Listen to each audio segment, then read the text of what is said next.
Rain poured over Lexington Avenue, washing away the streaks of yellow light on the street. It was past 11 p.m. The small Lexington diner was nearly empty, leaving only Serena Carter, a young waitress whose tired eyes still held a spark of light. She was wiping the counter when she noticed a small figure outside the window, a boy curled up in the rain. His coat was soaked, his hair plastered to his forehead, and his thin hands clutched a worn blanket. Beside him, an old wheelchair leaned unsteadily in the wind. Serena rushed outside.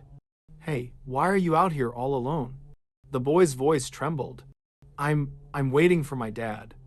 Across the dark, empty street, only the flickering sign of a pawn shop cash for gold glowed faintly. No footsteps, no one returning for the boy. Serena knelt beside him, her voice gentle. "Come on, let's get you inside before you catch a cold." The boy hesitated, then nodded. She pushed the wheelchair in, setting him near the heater. "I'm Serena. What's your name?" "Daniel." "That's a strong name. Are you hungry?" Daniel nodded shyly. Serena went to the kitchen, sliced sourdough bread, spread butter, toasted it golden brown, and ladled out a steaming bowl of tomato soup. The scent filled the small diner. She set the plate in front of him. "Here you go, sweetie. It's on the house." The boy looked up, surprised, then smiled his first smile of the rainy night.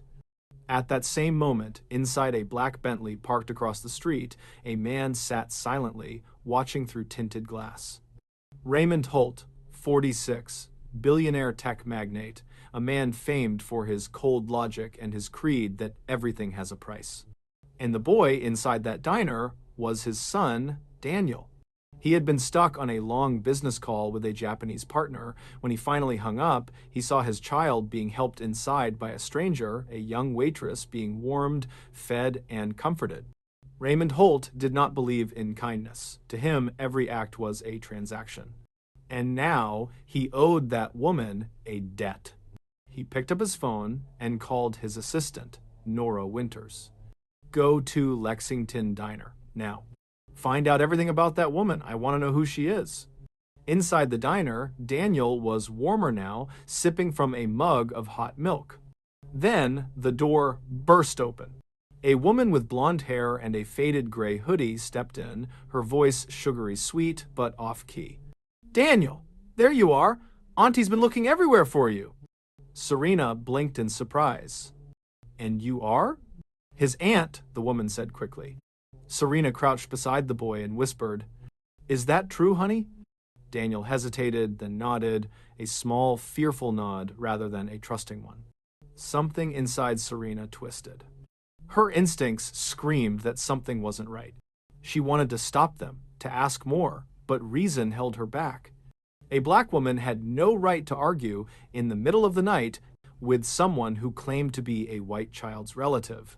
So she simply wrapped a chocolate chip cookie in napkin paper, walked over, and placed it in Daniel's hand. "Here, sweetie, take it for the road." "Thank you, Serena, you're the best."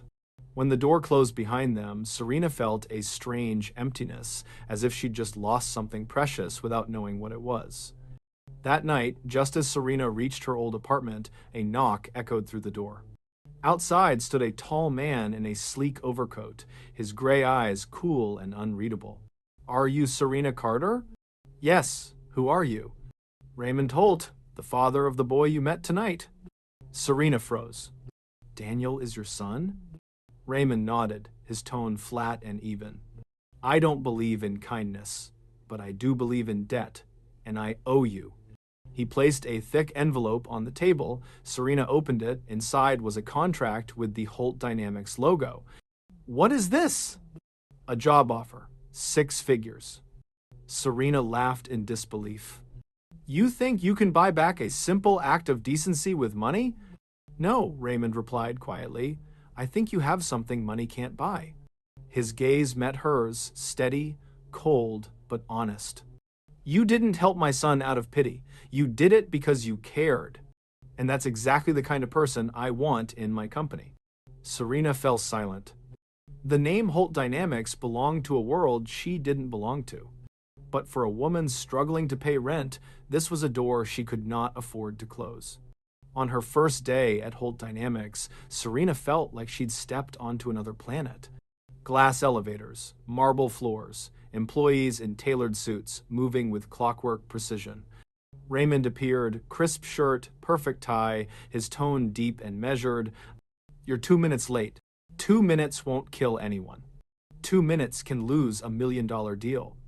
Serena raised an eyebrow, half amused, half defiant. "Then I guess I just cost you a fortune."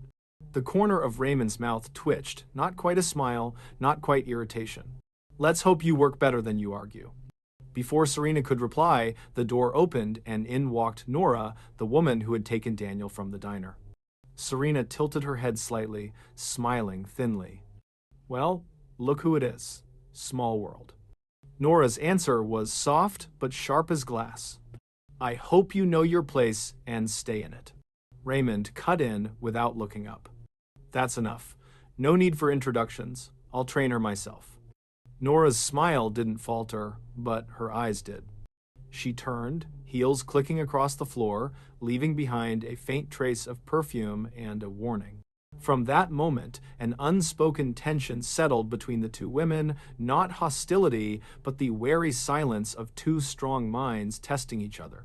Serena's first assignment came fast, a negotiation with Orion Group, a corporation threatening to move production overseas, cutting thousands of American jobs. The boardroom was cold steel, glass, and indifference. Three men in tailored suits stared at her, eyes filled with condescension. Serena stood, calm and firm. "You think moving your factories overseas is a smart way to save money? Sure, maybe on paper for the first year, lower costs, higher profit, but then what?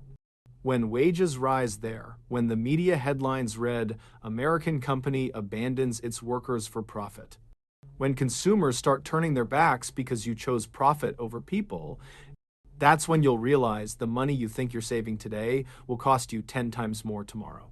Silence fell. The lead negotiator, who had been smirking, now stared down at the papers in front of him. Raymond leaned slightly toward her, speaking just loud enough for her to hear.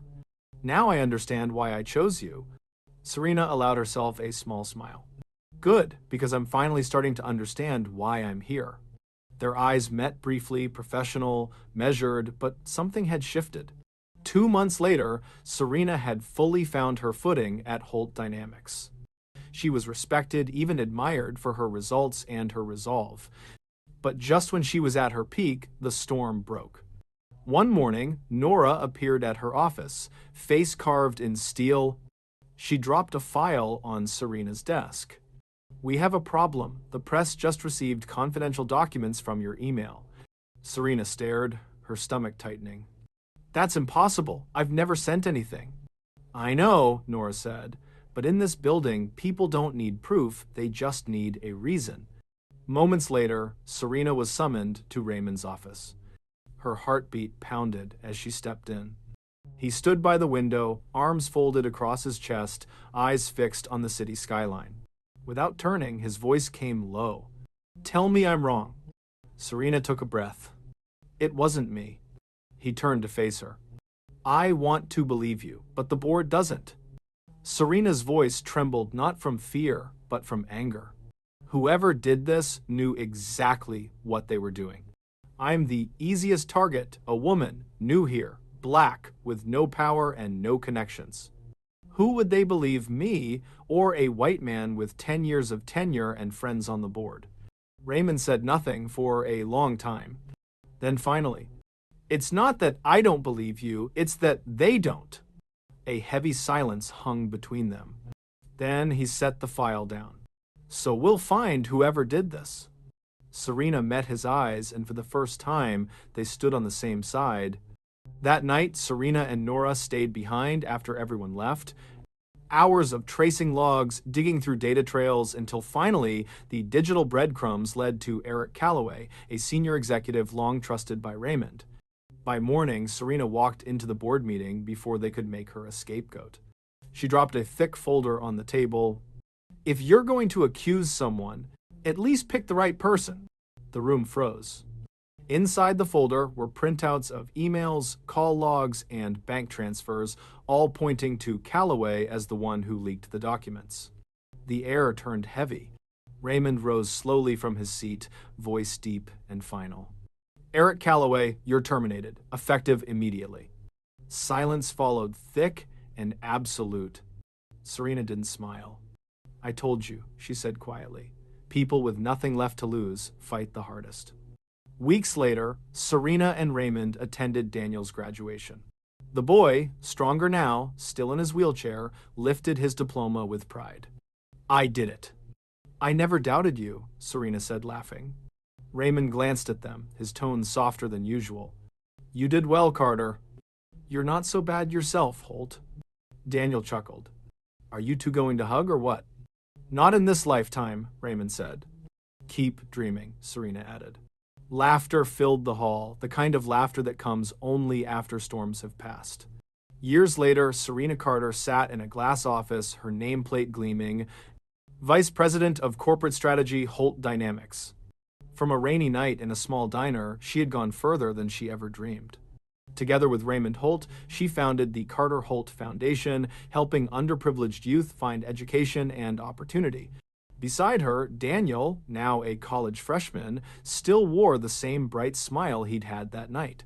The night a warm bowl of tomato soup comforted a lonely boy and quietly changed 3 lives forever. Because sometimes, miracles don't come from extraordinary things. They come from a single act of kindness, a simple moment of compassion. Enough to light up an entire life.